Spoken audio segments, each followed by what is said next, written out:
This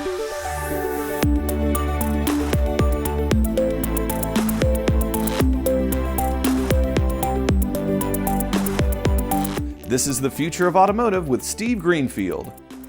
Today's show was brought to you by Force Marketing.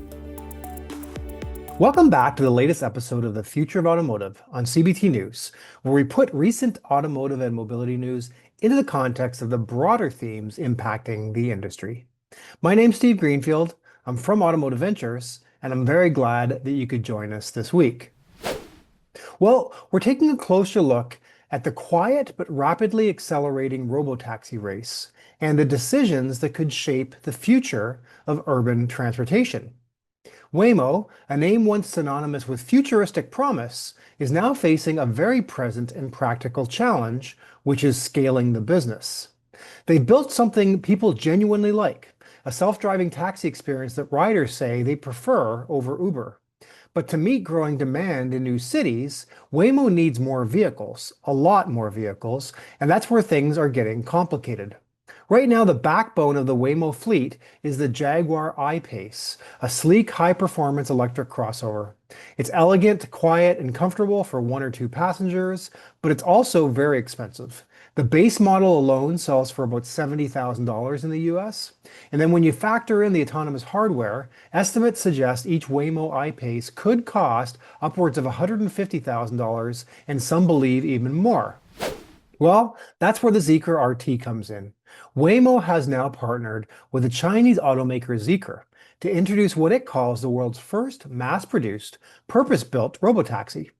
It's being assembled and integrated not in Shanghai, but right here in the US at Waymo's facility in Mesa, Arizona. The vehicles are already being tested on public streets. The Zeekr RT is based on a minivan platform, the Zeekr Mix, which retails for about $40,000. From there, Waymo adds its signature layer of autonomy tech, which includes 13 RGB cameras, 4 LiDAR, 6 radar, external speakers for passenger interaction, and a set of self-cleaning sensor pods that are critical for vehicles that could pick up passengers even just 30 minutes after leaving the factory floor. Waymo's sensor suite isn't just a technical marvel, it's also increasingly cost-effective. LiDAR, once an exotic and prohibitively expensive component, can now be sourced or even manufactured in-house for about $1,000 per unit, and even possibly less. Cameras and radars are even cheaper than that. But the real expenses may lie in compute power and system integration. Analysts estimate that the compute stack could cost somewhere in the $10,000 to $14,000 range per vehicle, though as part of Google's ecosystem, Waymo is likely getting access to its proprietary TPU hardware and a steep discount. So how much does the whole vehicle actually cost? Conservative estimates, compiled from industry sources and educated guesses, peg the final cost of a Zeekr RT at around $75,000 per unit, fully equipped with the Waymo technology stack. That's half the price of the Jaguar-based fleet. And here's what that means. If Waymo is able to maintain the same revenue performance per vehicle, these new robotaxis could double its margin or dramatically expand access by lowering prices for riders. But there's a catch, and it's spelled Tesla. Tesla, the perennial disruptor, is now testing its own robotaxis in Austin. Early reports suggest the program is limited in scope, a very tight geofence, relatively short distances between engagements, but their ambition is very clear. Tesla's Cybercab, which is expected to cost as little as $20,000 to $25,000 per vehicle, could be a formidable challenger to Waymo. Unlike Waymo, Tesla doesn't use LiDAR or radar. The company has bet big on computer vision, and its vertically integrated structure gives it room to slash costs even further. Still, Waymo has the performance edge. Their vehicles average around 14,000 miles per disengagement compared to Tesla's roughly 500 miles. And they've already launched in cities like San Francisco, Phoenix, and Los Angeles. New York City apparently is next, perhaps will be the ultimate proving ground.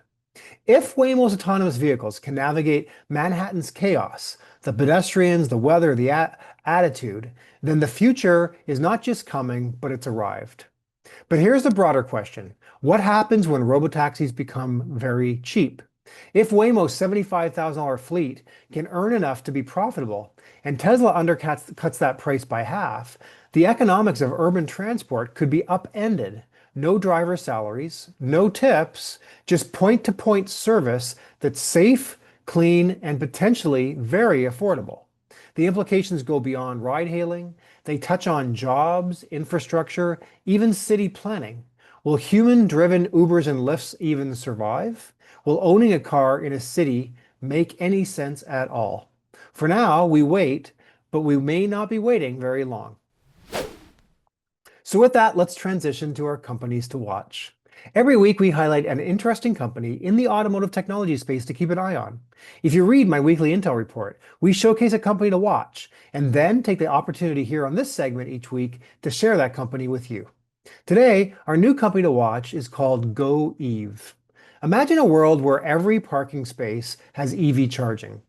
GoEV's mission is to make it possible to electrify every parking spot.